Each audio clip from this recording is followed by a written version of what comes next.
Dabra railway flyover bridge के नीचे अवैध तरीके से लगाई गई दुकानों को नगर पालिका ने अपने अमले के साथ पहुंचकर हटवाया। नगर पालिका की यह पूरी कार्रवाई मुख्य कार्यपालन अधिकारी प्रदीप भदौरिया के नेतृत्व में की गई, जिसमें अतिक्रमण हटाने पहुंचे नगर पालिका के अधिकारियों के सामने दुकानदारों ने स्वयं अतिक्रमण हटाने के लिए कुछ वक्त मांगा। वहीं सीएमओ ने उन्हें शाम 4 बजे तक का वक्त दिया था। अवैध तरीके से लगाई गई दुकानों के मालिक इसी बीच अपनी दुकानों को खुद हटाने के लिए देखे गए। आपको बता दें कि फ्लाईओवर ब्रिज के नीचे कई दुकानदारों ने अवैध रूप से अतिक्रमण कर वहां पर दुकान बना रखी थी, जिनको लेकर रेलवे और स्थानीय लोगों को शिकायत की और नगर पालिका ने आज उन्हें हटवाया। आपको बता दें कि अवैध रूप से सजाई गई दुकानों से कई बार रेलवे फ्लाईओवर के नीचे से निकला रास्ता अवरुद्ध होता था, जो कि सीधा डबरा रेलवे स्टेशन की ओर जाता था। इसे आने जाने वाले यात्रियों को खासी परेशानियों का सामना करना पड़ता था। वहीं अवैध तरीके से लगाई गई दुकानों को हटाने के लिए नगर पालिका के अधिकारी प्रदीप भदौरिया ने कहा कि पुरानी गल्ला मंडी के यहां इन दुकानों को स्थापित करने की योजना बनाई गई है, जिससे उनके जीवन यापन पर कोई संकट पैदा ना हो।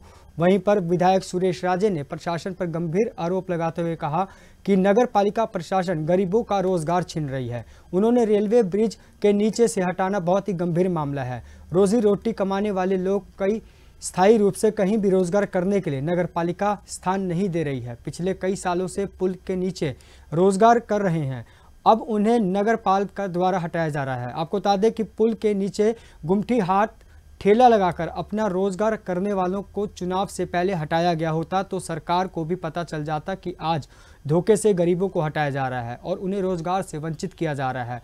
हम इसका पुररोज विरोध करते हैं।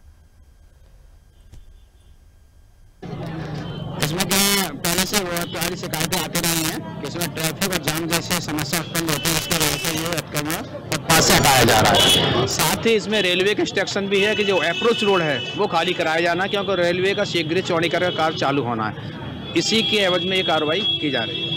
सर, यहाँ पे जो व्यवसायी थे उन्हें कहीं पे स्थापित करने का प्लान नगर पालिका ने बनाया है, इन्हें ऐसे ही छोड़ दिया जाए? हाँ, नहीं, मैंने पूर्व से सूचना भी कराई है, सारे दुकानदारों को बोला है अपने गाड़ी अड्डा पे मंडी के सामने जो फुटपाथ है तो वहाँ पे लगा सकते हैं, और ये मदरसा रोड दिया है बनने, ये दोनों जगह पे लगा सकते हैं। वहाँ पर फिलहाल कार्रवाई रोक दी है आपने? नहीं, अभी रोकी नहीं। इन्होंने 4 बजे तक का मुझसे समय मांगा है कि सर मेरा अनावश्यक नुकसान हो रहा है कि 4 बजे तक मैं स्वतः खुद ही खाली कर देंगे। तो मैंने 4 बजे तक उनका अल्टीमेटम दिया। 4 बजे तक अगर वो खाली नहीं करते तो फिर अब उनको हम उठाएंगे। सर, क्या रहेगा, पक्का मतलब व्यवस्थित किया जाएगा, क्योंकि हर बार कार्रवाई चलती है? नहीं, इस बार हम निरंतर रखेंगे, क्योंकि शहर की ट्रैफिक व्यवस्था को सुधार करना है और जन सहयोग भी मिल रहा है। आप सभी लोगों का सहयोग है कि शहर अपना है, आप सबका है, तो निश्चित ट्रैफिक व्यवस्था को ध्यान में रखते हुए इस बार मैंने सोचा है कि ये कार्रवाई निरंतर जारी रहेगी और ये पुल के नीचे दोनों साइड पोल गाड़ के इसकी टेम्परेरी पार्किंग व्यवस्था की जाएगी, ताकि दोबारा यहाँ पर एनक्रोचमेंट ना हो। और सर वही ये शासन और प्रशासन दोनों की बर्बरतापूर्व कार्रवाई है, इसकी हम घोर निंदा करते हैं। अगर आप उनके रोजी रोजगार को छीनना चाहते थे तो छीनने से पहले आपको एक वैकल्पिक व्यवस्था उन्हें देते कि ये बाज़ार में आवागमन में अवरुद्ध है, आपकी नज़र में अवरुद्ध है, जबकि आवागमन को साफ रखना पुलिस प्रशासन नगर पालिका का काम है। नगर पालिका और पुलिस प्रशासन अपने दायित्वों का तो निर्वहन कर नहीं रही। गरीब कैसे हटाए जाएं, इसकी चिंता उनको सताई।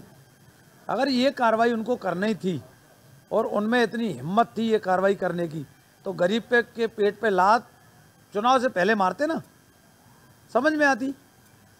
गरीब का दिवा स्वप्न दिखा के उनको ये झुंझुना पकड़ा के हमारी सरकार बनेगी तो यहीं तुमको स्थायी दुकानें दी जाएंगी, यहीं तुमको बसाया जाएगा। मतलब इससे बड़ा धोखा क्या होगा गरीब के साथ। और मैं खुद उसका गवाह हूँ। लगातार 3 दिन से मैं नगर पालिका के अधिकारियों से, डबरा एसडीएम से लगातार बात कर रहा था। हर बार बातचीत में यही कहा कि विधायक जी, जो ठेले आवागमन में अवरुद्ध हैं, मेन रोड पे लगे, सिर्फ उन्हें हटाने की हमारी कार्रवाई है। और इसी निश्चिंतता में मैं अपनी धार्मिक यात्रा पर निकल गया था। लेकिन जैसे ही मुझे पता चला कि उन्होंने बर्बरतापूर्वक सारी के सारे दुकानें उनकी हटा दी, बेघर कर दिया गया, बेरोजगार कर दिया, अब मेरी शासन प्रशासन से मांग है कि आपने उनके पेट पे लात मार दी, लेकिन वैकल्पिक व्यवस्था के नाम पर उनको कोई व्यवस्था दी है?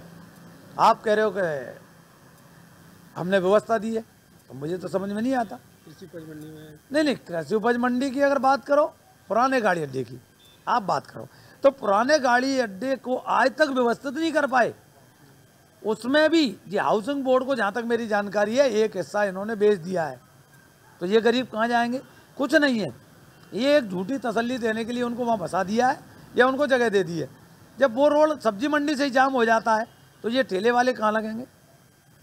ये घोर अन्याय, गरीबों के साथ घोर मजाक है।